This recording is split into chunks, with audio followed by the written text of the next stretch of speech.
प्रधानमंत्री नरेंद्र मोदी ने कहा कि एलपीजी को लेकर कुछ लोग जानबूझकर डर फैला रहे हैं और इससे फायदा उठाने की कोशिश कर रहे हैं। उन्होंने कहा कि ऐसे लोग अपना एजेंडा चलाना चाहते हैं, लेकिन संकट के समय इस तरह का माहौल देश के लिए नुकसानदायक होता है। प्रधानमंत्री ने चेतावनी दी कि एलपीजी की कालाबाजारी करने वालों के खिलाफ सख्त कार्रवाई की जाएगी और सरकार ये सुनिश्चित करेगी कि आम लोगों को किसी तरह की परेशानी न हो। प्रधानमंत्री गुरुवार को दिल्ली के भारत मंडपम में आयोजित नेक्स्ट समिट में बोल रहे थे। इस दौरान उन्होंने कहा कि मौजूदा वैश्विक हालत चुनौतीपूर्ण है और युद्ध की वजह से दुनिया भर में ऊर्जा संकट की स्थिति बनी है। आजकल बहुत चर्चा एलपीजी को लेकर हो रही है। कुछ लोग हैं जो पैनिक क्रिएट करने का प्रयास कर रहे हैं।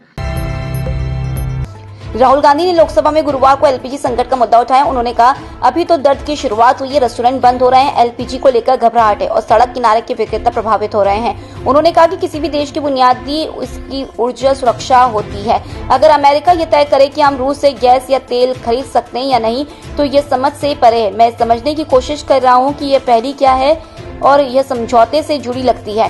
तेल मंत्री खुद कह चुके हैं कि वे एप्स्टीन के दोस्त हैं। अमेरिका, इजराइल और ईरान जंग का 14वां दिन है। इराक में अमेरिकी सेना के एक KC-135 सैन्य विमान क्रैश हो गया है। इसके बाद इराक के एक शिया विद्रोही गुट ने दावा किया है कि विमान को उसी ने मार गिराया। इससे पहले 2 मार्च को कुवैत में फ्रेंडली फायरिंग में भी 3 अमेरिका विमान क्रैश हो गए थे। अमेरिका इजराइल की ईरान से चल रही जंग की वजह से दुनिया भर में कच्चे तेल की कीमतें बढ़कर $100 के पार चली गई है। इसे काबू में करने के लिए ट्रंप प्रशासन ने दूसरे देशों को भी रूस से तेल खरीदने की अस्थायी मंजूरी दे दी है। रूस के कई ऑयल टैंकर समुद्र में फंसे हैं। इससे पहले अमेरिका ने भारत को रूस से कच्चा तेल खरीदने के लिए प्रतिबंधों में ढील देने की बात कही थी। हालांकि इस पर भारतीय अधिकारी कह चुके हैं कि भारत तेल खरीदने के लिए किसी भी देश की इजाजत पर निर्भर नहीं है। बठिंडा में दूल्हा दुल्हन की चलती स्कॉर्पियो पर रिश्तेदारों के ने बीच रोड पर नोट बरसा दिए। दूल्हा दुल्हन जिस गाड़ी में बैठे थे वह हरियाणा नंबर की है।